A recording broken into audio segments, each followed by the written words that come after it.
천안에 위치한 고려신학대학원에는 이 학교의 설립 정신을 한눈에 볼 수 있는 역사 기념관이 있다.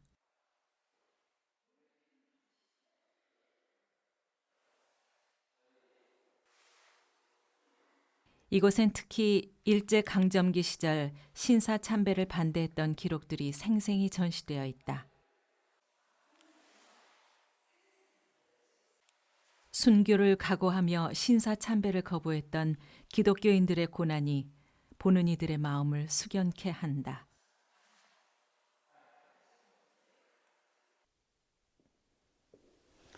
이번 고문의 일종 중에 하나인데 벽관 고문 체험을 할 수 있게 저희가 만들어준 겁니다. 그 당시에 일제시대 때에 72가지의 고문의 종류가 있었다고 하더라고요. 근데 이제 관을 이용해서 사람이 죽으면 들어가는 관을 이용해서 고문의 도구로 사용했던 거고, 이 관 안에 들어가서 부동 자세로 한 3일 정도 이렇게 있는다는 것이 얼마나 힘들었겠습니까? 이 가만히 서 있는 것 자체가 고문이었죠. 며칠씩 꼼짝도 못하고 서 있어야 하는 건 죽음 같은 고통이었을 것이다.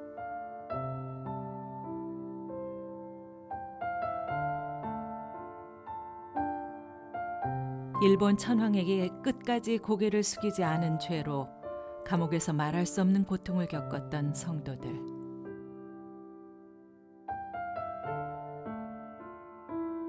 그들 가운데엔 순교로 신앙을 지킨 이들도 있고 추록 후 생명을 다하기까지 복음을 전하며 이 학교를 세우는 데 헌신한 이들도 있다.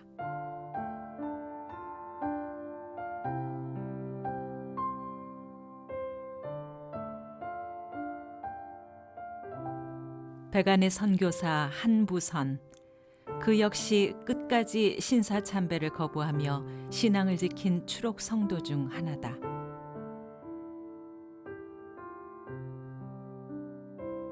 미국인이었지만 한국에서 태어나 한국을 사랑했고 하나님을 경외했던 선교사 한부선. 그의 이름은 이렇게 우리 역사의 한 페이지에 당당히 기록되어 있다.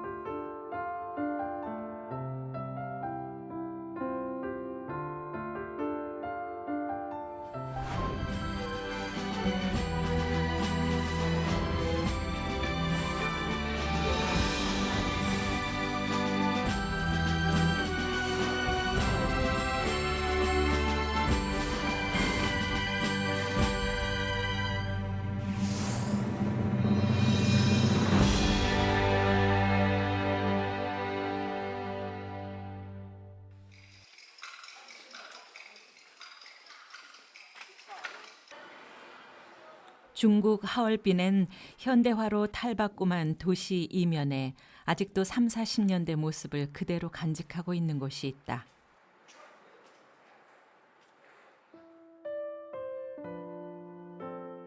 (1930년대) 하얼빈은 러시아와 일본 그리고 중국이 서로를 견제하며 공존했다. 우리 독립군들에게도 전초 기지와 같은 곳이었다. 한부선 선교사 역시 이곳에서 신사참배 반대 운동을 본격적으로 펼쳐나갔다. 당시 한부선 선교사가 돌보던 성도들은 800여 명에 다다랐다. 만주 일대에 흩어져 있는 그들에게 필요한 것은 무엇보다 확실한 신앙의 지침서였다.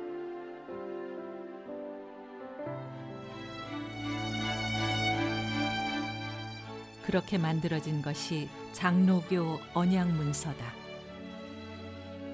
전도부인 김신복, 김윤섭 등과 함께 작성한 언약문서에는 철저히 성경에 근거한 신앙 고백이 담겨 있다.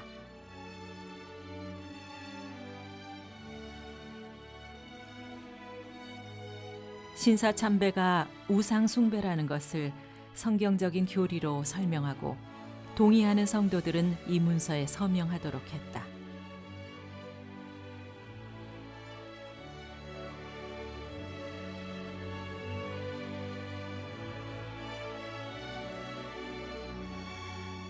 신사참배라는 말은 나오지 않습니다. 하지만 우상 숭배를 반대한다는 것을 성경을 창세기부터 요한계시록까지 핵심 성결 구절만 뽑아내 가지고 왜 우리는 우상 숭배를 해서는 안 되는가? 왜 하나님 앞에 신앙의 정절을 지켜야 되는가?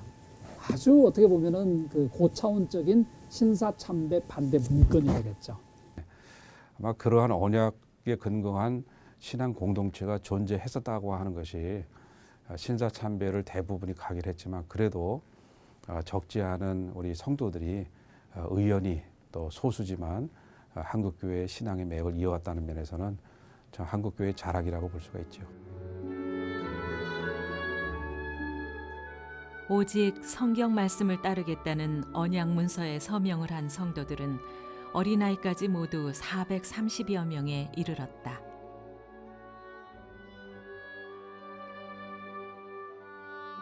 그중 작성에 참여했던 김윤섭 전도사는 10번이나 감옥에 투옥되었고 결국 모진 고문을 이기지 못한 채 순교했다.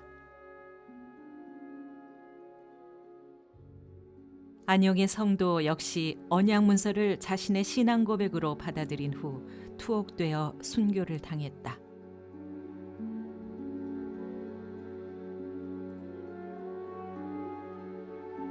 한부선 선교사는 이 모든 역사를 기록에 남겼다. 순교의 신앙이 전해지길 바랐던 까닭이다. 이런 영적인 지도를 받았던 분들이 거의 한 800여 명 됩니다. 그 중에 500여 명은 이제 언약 그런 그 사상의 영향을 받아가지고 장로교 언약을 만들어서 서명했던 그런 분들이고 그런 분들이 한 25개 이런 교회에 미자립 교회죠. 그런 데에서 이제 신앙생활을 하기 때문에 그런 분들을 두고 갈 수가 없는 거죠. 그런 면에서 우리 한부선 선교사님은 그런 개인적인 희생이나 이런 것을 거의 그런 것은 개의치 않으시고 하나님이 분명히 주권적으로 역사하신다. 그걸 믿고 하나님 말씀에 근거해 볼 때 우상 숭배이기 때문에 거부할 수밖에 없다. 그래서 같은 동지들과 함께 끝까지 이제 그 감옥에서조차도 순교적인 각오로 함께 있으려고 했던 거죠.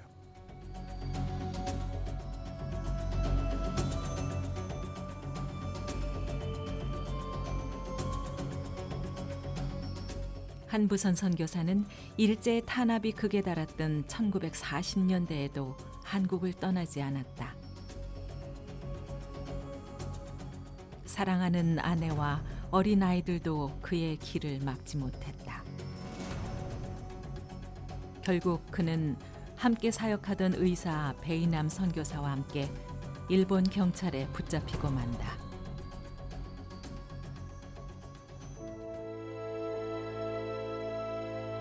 가족들과 단란한 아침 식사를 하던 중이었다.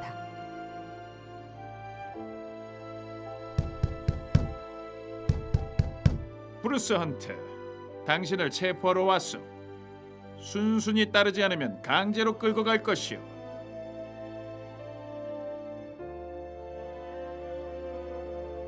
알겠소. 다만 우리가 아직 가정 예배 전이니 잠시만 시간을 줄 수 있겠소.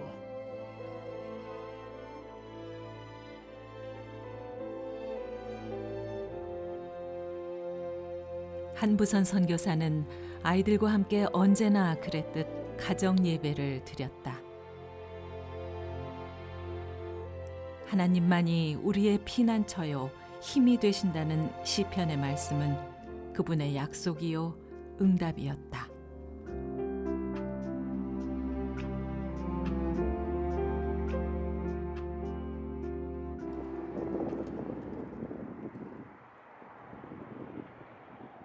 하얼빈에서 투옥된 한부선 선교사는 그 후 만주 봉천, 신경, 안동 형무소 등을 전전했다.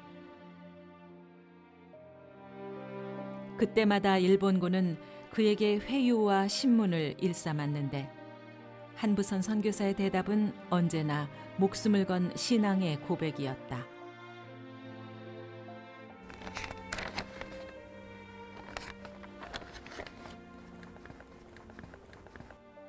브루스 F. 한또 맞소? 예, 그렇습니다. 일본인들은 우리 천황을 신으로 믿고 있어. 이따위는 신이 아니야! 하나님은 단지 서양인의 하나님만이 아닙니다. 그분은 전 세계 하나님입니다. 그렇다면 당신은 일본 천황도 예수를 믿어야 한다는 말이오. 그렇습니다. 다른 이름으로서는 구원을 얻을 수 없나니 전하 인간의 구원을 얻을 만한 다른 이름을 우리에게 주신 일이 없습니다. 일본 천황도 예수를 믿지 않으면 망한다? 그분도 한 인간이니 예수를 믿지 않으면 영원한 형벌을 받을 것입니다. 감동적인 게 뭐냐고 하면 나는 신앙 양심을 지키기 위해서 감옥에 와 있고 일본 제국주의는 한국을 통치하니까 자기 그 룰로 자기 법으로 나를 감옥에 넣었으니까 자기를 감옥에 넣은 것에 대해서 전혀 원망하지 않았어요. 그리고 늘 기도 제목이 뭐냐고 하면 자기 마음속에 원수를 사랑하라고 하는 하나님의 말씀 때문에 일본 제국주의나 자기에게 어려움을 주는 사람을 미워하지 않기 위한 싸움, 그 싸움이 당하는 고통보다도 더 컸다. 감옥에서의 고통은 실로 엄청난 것이었다. 일본군은 그를 외부와 철저히 단절된 독방에 수감했다.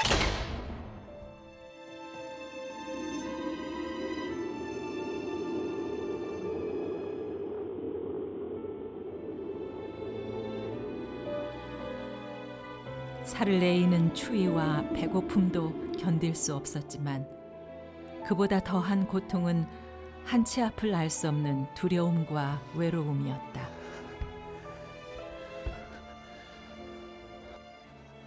하나님, 저는 두렵습니다. 이 낯설고 작은 방 안에서 내 마음의 어두움이 찾아오지 않게 지켜주옵소서. For God so loved the world that He gave His one and only Son, that whoever believes in Him shall not perish, but have eternal life. 자신을 지킬 수 있는 것은 오직 기도와 말씀뿐이었다.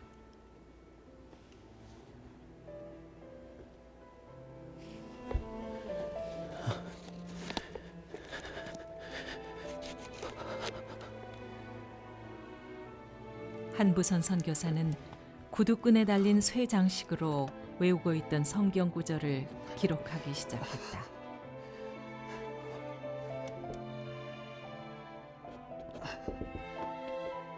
죄의 삭은 사망이요 하나님의 은사는 그리스도 예수 우리 주 안에 있는 영생이니라.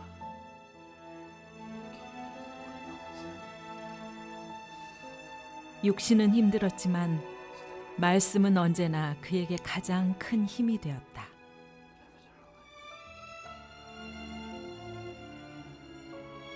그러던 어느 날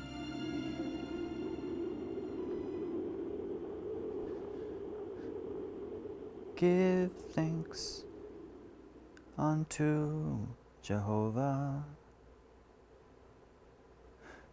for He 좁은 감옥 안을 서성이던 한부선 선교사에게 하늘로부터 찬송이 임했다.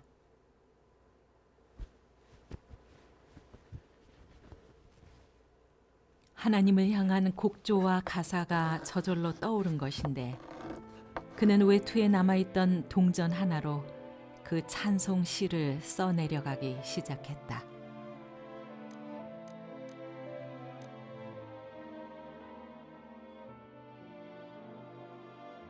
감사하라. 여호와께 감사하라. 그는 만왕의 왕이시니 각 나라와 백성과 방언과 족속들은 주를 찬양할지어다.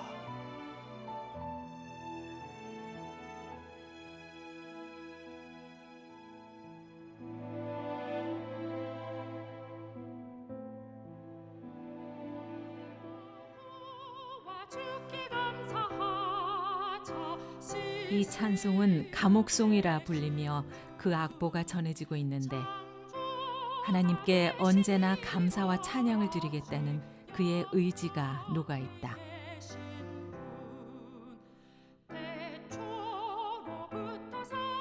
사도행전 16장에 나오는 바울과 신라가 빌립보 감옥에 갇혔을 때 한밤중에 기도하고 찬송하면서 오히려 그 안에 있는 죄수들이 듣는 그 구절이 이제 같이 이제 오버랩되면서 떠오르면서 찬송과 가사가 또 곡조가 이제 막 떠올랐다고 합니다. 그 찬송의 곡조나 그 가사를 보면 그 어려운 상황에서 어떤 위로를 바라는 뭐 그런 찬송이기보다는 하나님의 주권을 절대적으로 믿고 하나님께서 분명히 이기실 것이고 악한 이런 그 세력을 하나님이 다 정리하신다라고 하는 하나님 여호와의 주권이 승리한다라고 하는 그런 아주 웅장한 곡조로 쓰여진 작곡되고 작사된 그런 찬송이 바로 감옥송이었습니다.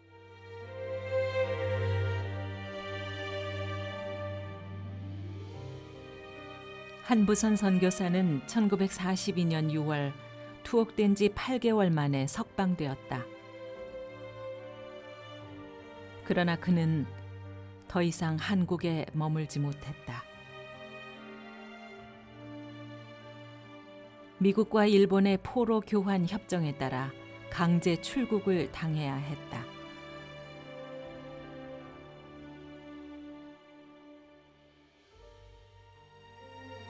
본국인 미국에서도 한부선 선교사는 신사 참배 반대 운동을 펼치며 일본의 만행을 알렸다.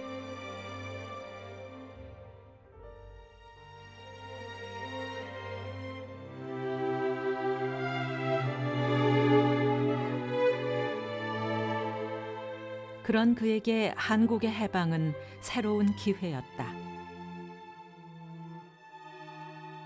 해방 후 남북이 분단되자 사회는 혼란의 연속이었다. 당시 미 군정의 지도자들은 미국 선교사들의 입국을 재촉했다. 한국민들의 정서적 안정을 위해서였다.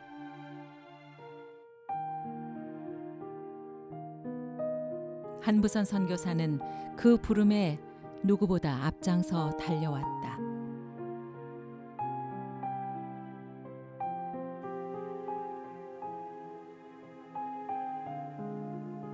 한국 사회의 혼란은 선교사의 가족에게 안전을 보장하지 못했다.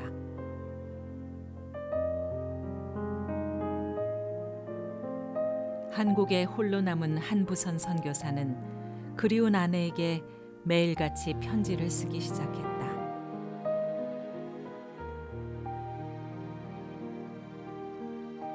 하나님을 사랑하는 것만큼 가족을 아끼고 돌보았던 한부선 선교사.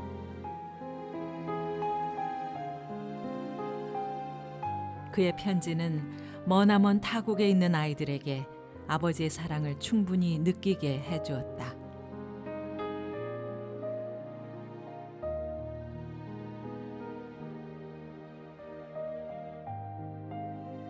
한부선 선교사의 편지에는 해방 직후의 한국 교회와 사회상들이 자세히 묘사되어 있는데 이는 역사적 사료로 그 가치가 무척 크다고 한다.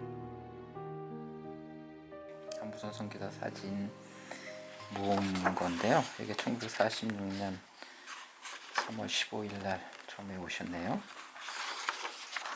아내한테 매일 이렇게 편지를 쓰셨다고 합니다. 그래서 한국 교회의 상황, 본인의 근황,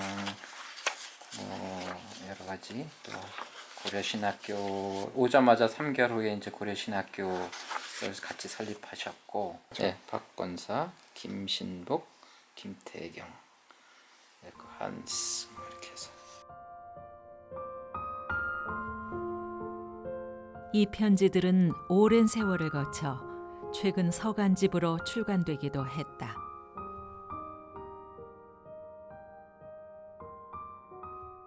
누가 정말 신사참배에 부역했는가? 누가 반대했는가? 왜 신사참배 반대자들은 추록 이후에도 그렇게 고난의 길을 겪었는가? 어떻게 보면은 그분들의 내면의 고민과 기도와 또 교회에 대한 열정까지도 잘 담아내면서 바로 그 정신들이 이후에 한국 교회 복음주의권이나 특별히 고신교단의 설립, 그 정체성, 이 문제에 대해서 알려지지 않는 내부의 이야기들을 한 선교사의 입장에서 객관적이고 아주 종합적으로 그려내는 자료라고 볼 수 있습니다.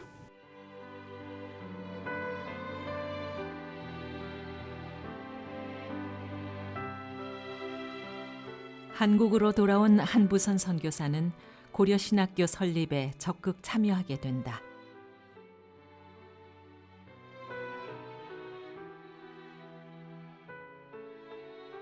박윤선 박사와는 오랜 친구이기도 했지만 고려신학교가 신사참배 반대를 외쳤던 개혁주의 신학의 토대 위에 세워졌기 때문이다.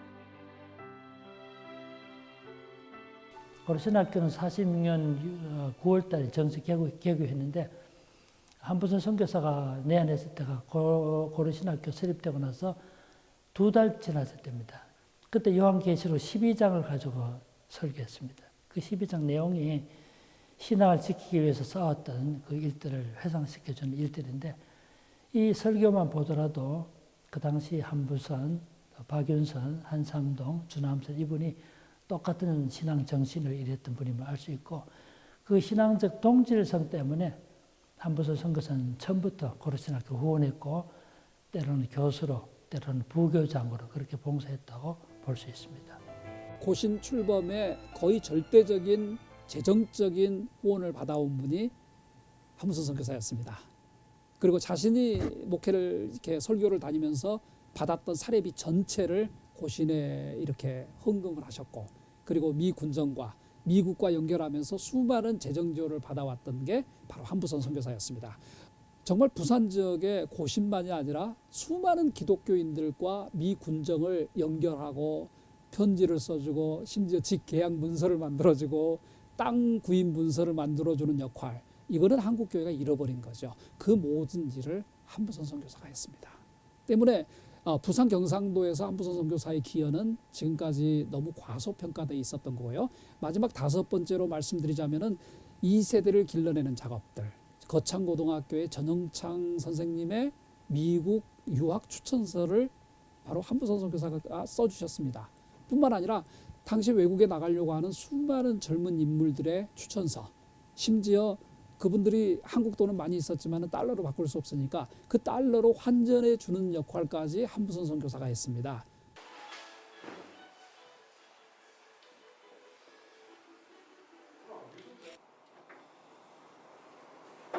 한부선 선교사는 고려신학교의 후학들을 위해 지식의 후원도 아끼지 않았다.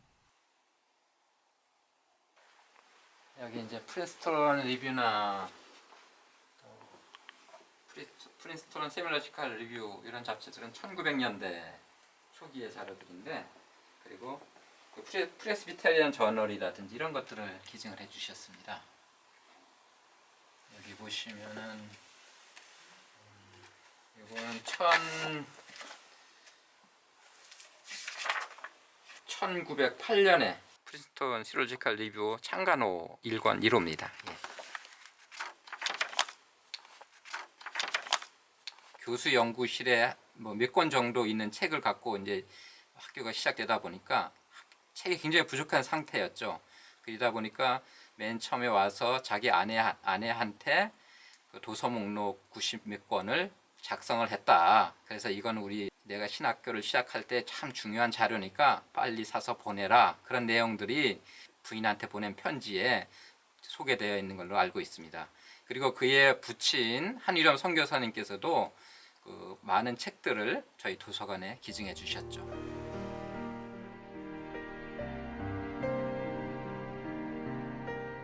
(1946년) 한국에 돌아와 1976년 선교 사역에서 은퇴하기까지 한부선 선교사는 고려신학교에 크나큰 영향을 끼쳤다.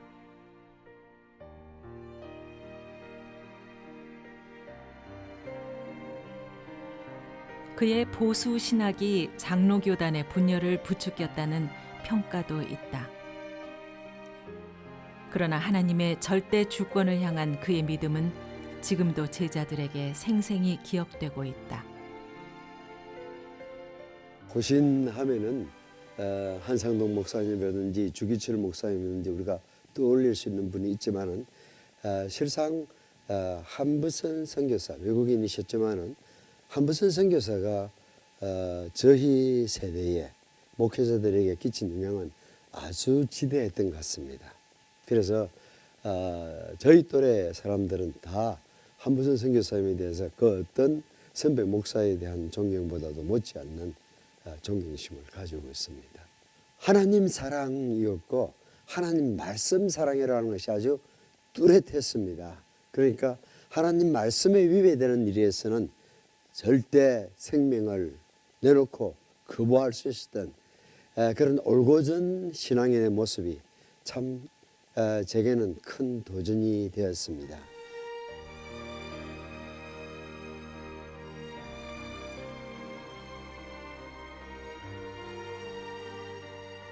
한부선 선교사는 타고난 전도자였다.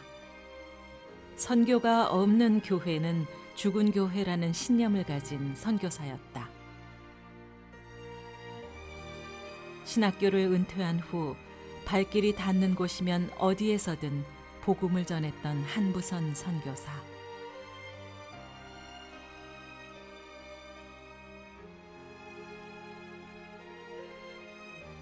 그는 사람을 낚는 어부였고 누구보다 영혼을 사랑했던 목자였다.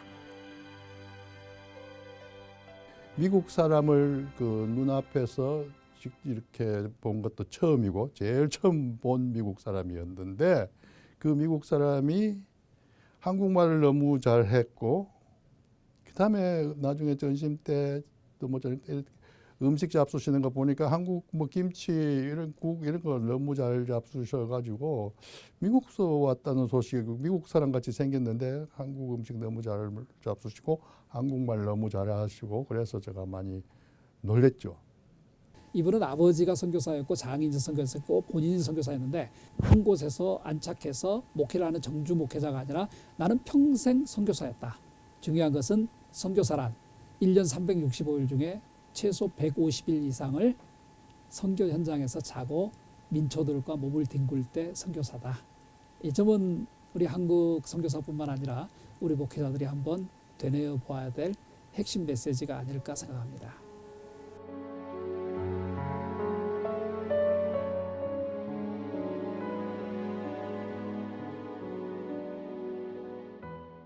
(1976년 5월) 한부선 선교사는 한국 선교의 여정을 마무리했다.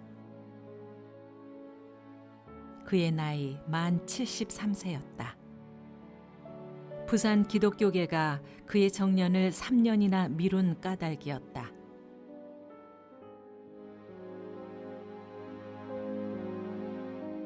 한국에서 태어나 평생을 한국 성도들과 더불어 살았던 한부선 선교사.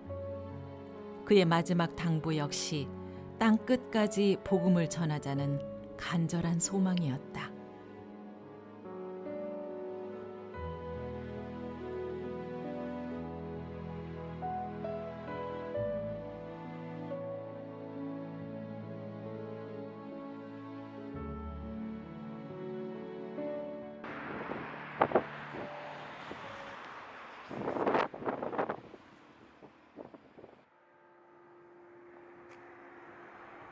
젊은 시절 자신이 공부했던 필라델피아로 돌아간 한부선 선교사는 미국 교회가 아닌 한국 교회를 순회했다.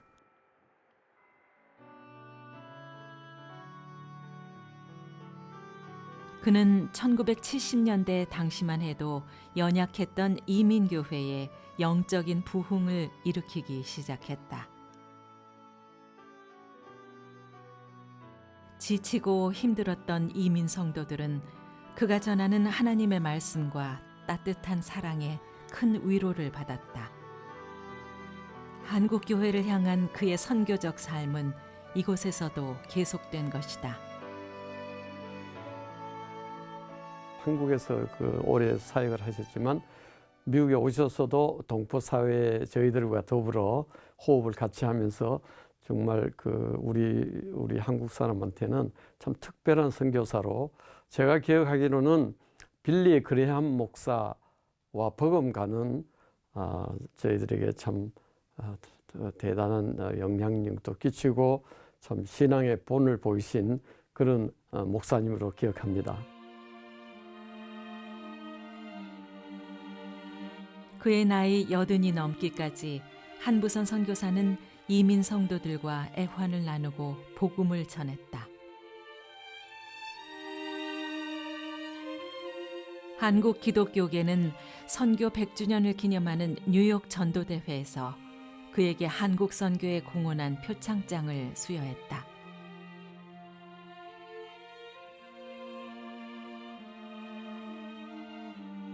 평생을 한국인으로 살았던 그에겐 어쩌면 당연한 일이었다.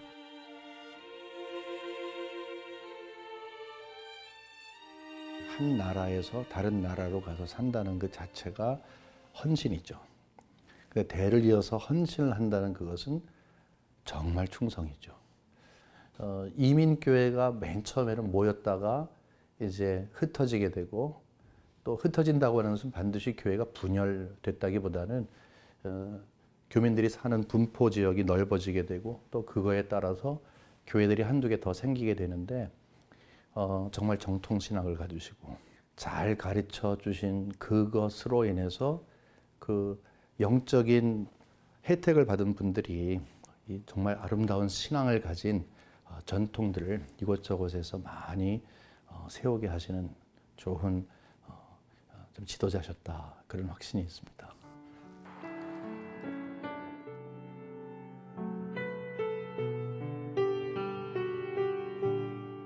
미국 취재의 마지막 날, 유가족들과 다시 만났다. 할아버지와 함께한 시간은 짧았지만 그들에겐 추억이 많았다.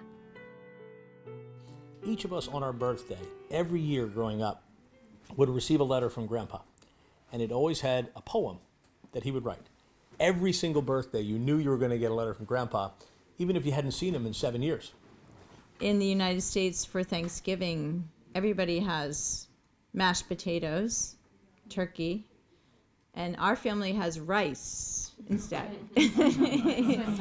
And soy sauce. Why is it okay that he's in Korea instead of being here with us? And her telling me that one of the greatest sacrifices that missionaries make is that they have to sacrifice time with the people that they love back home, and that it wasn't that he didn't love us, it was that he loved Christ more.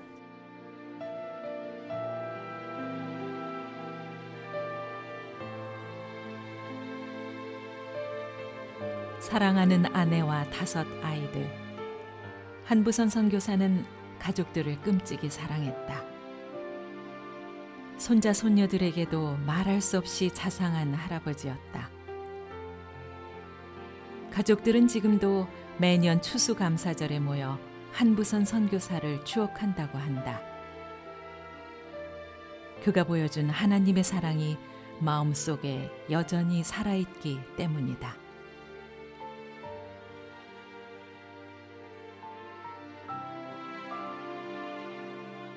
One of the things I remember most is, while he played games, his front door was always open. So someone was always coming in to say hello, whether it was, so I just remember many people wanting to come and just kind of soak in his knowledge of his God. And it really wasn't about him. It was about, he was always trying to tell people about Jesus. Even when he was retired as a missionary, he was a missionary in Philadelphia where he lived. Koreans were always coming to the house. There were always Korean people coming to the house and visiting and staying with them. So Korea was his home, and he loved his home. So whenever it was time to leave the house, it was she didn't yell, "Let's go." It was "Balikapsida, balikapsida, balikap." It's the one word I knew very well in Korean. And then I remember falling to sleep with "예수 사랑하세요," and that's all I know.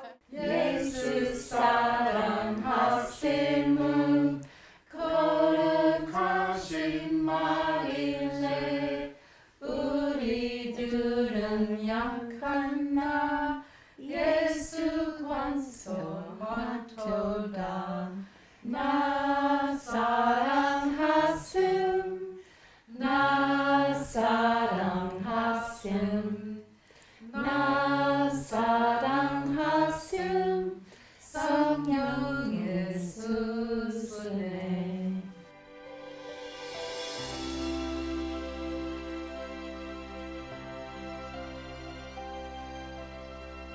한국 땅에서 태어나 누구보다 한국을 사랑했던 백안의 선교사 브루스 헌트. 그는 1992년 7월 26일 믿음의 선한 싸움을 다한 후 하나님의 부르심을 받았다. 마지막까지 한국을 그리워하며 한국어를 잊지 않았던 한부선 선교사.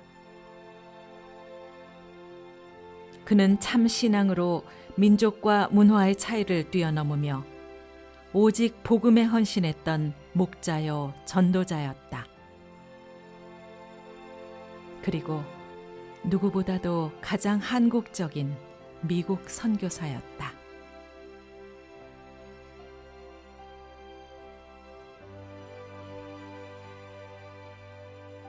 His mind had deteriorated perhaps a little bit further, and he tried to pray, and he couldn't. Nothing would come. And then he paused, and he bowed his head, and he began praying in Korean. We didn't know the words, but we could feel the spirit. But I often remember the last time that I heard him pray, he couldn't remember English, but he could remember Korean, and he prayed in Korean.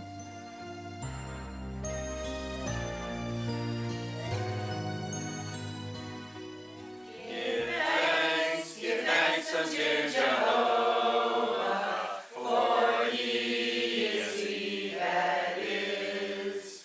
Unmade and uncreated God is he, and their beginning is.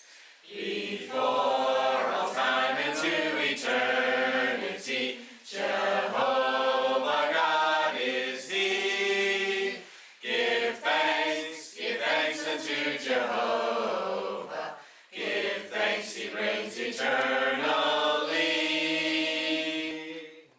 이 프로그램은 여러분의 미디어 선교 후원으로 제작되었습니다. 선교는 사명, 후원은 동역. 당신도 복음을 전할 수 있습니다. 선교 후원 02-6333-1003번.